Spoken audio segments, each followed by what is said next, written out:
This is the dining room. We had a nice big space to work with, so we filled it with a 9-foot long natural wood dining table. We complemented it with host chairs that contrast from the side chairs. Our host chairs are in a performer fabric, so they will resist stains and soiling. Our chairs are done out of a cream-colored leather, so they're really easy to wipe off, and we love them. We think they came out really nice and complement one another. We did some pretty unique art in this space too. This is another piece from the same photographer that we used in the master bedroom. Again, this can be done in any size. There are multiple different images that are available through this artist. If you want to get in touch with us, we'll be happy to give you more information.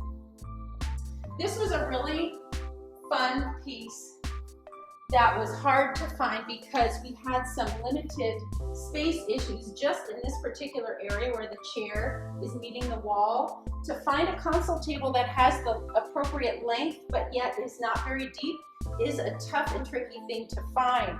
This is from one of my very favorite vendors, Charleston Forge, and to me it almost looks like a giant ice cube. It's a big thick piece of glass on top of this iron base. It just came out terrific.